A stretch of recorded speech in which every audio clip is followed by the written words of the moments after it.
So, my name is Kylie Diamond, and this is Vibology. Vibology is a worldview of emotions I've created, and I use it to both explain things about yourself and like help you get yourself on track. But more so, I use it to diagram social interactions and to show larger social patterns and how they might impact you. I have my Bachelor of Education in Humanities, and so anthropology and Indigenous studies were huge parts of my education. And that's one of the things I want to talk about today. So I am putting together a course right now on Indigenous studies. It's brewing over here. But one of the first activities is we take the 7 kind of core values of an Indigenous worldview, and I have you divide the sheet into 2, and on one side draw the settler colonial idea, and then on the other the Indigenous.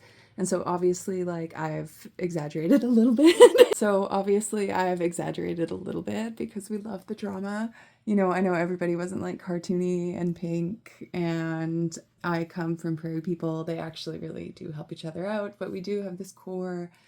The individualist belief does kind of set you up like this. Like, I have seen a lot of men talking about, going and living on a compound of their own design, right? Like, it is really to go off on one's own. I wanted to talk today about one of the ways in which your worldview can impact your wellness, right? And so your ego in Vibology represents pride, desire, and anger. And what kind of things set up the ego? Well, that can be programmed.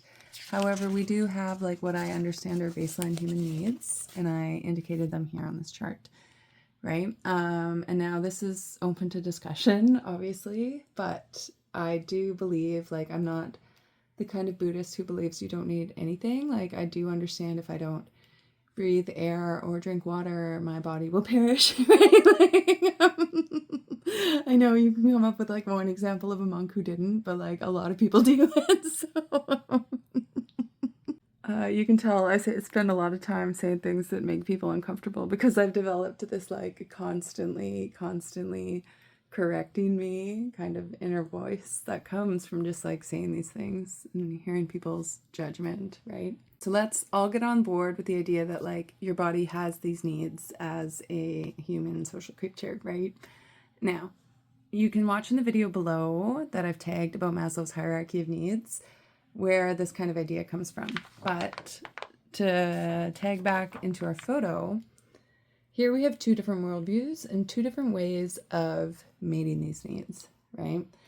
In the Blackfoot, like you're going to see in the Maslow's video, they thought the community was responsible to meet these needs for everybody, right? And so some of them are provided by the land, and we are very grateful.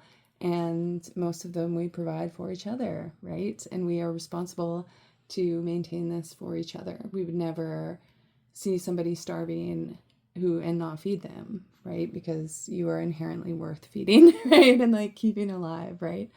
Whereas in the settler colonial mind frame, which is like not inherently Indigenous European, right? This is its own thing. So in the settler colonial mind frame, and it's totally individualistic, what we've turned out to have here is like every single one of these things that we need is like prime for monetization, right? Do you need clean water? Well, that got purchased by Nestle. You need food? It's super expensive. Shelter? It's extremely expensive. Sleep? It's a privilege, right? Hygiene? Again, very expensive. We all have very expensive routines now, right? You can see some of these also have been kind of socially engineered out of providing for each other, so now we can buy them. I work in special ed. We have so many tools to replace like just basic human contact. There's a machine that will like squeeze the child and pretend to be hugging them, but that costs hundreds of dollars and you could just hug them, right?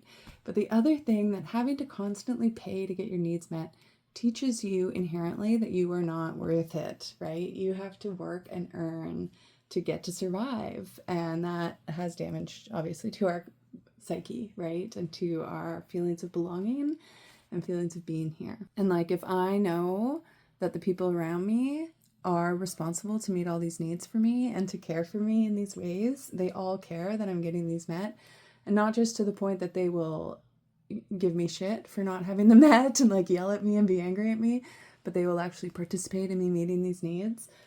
Maybe it does make the world a little pinker and a little cartoonier and sparklier.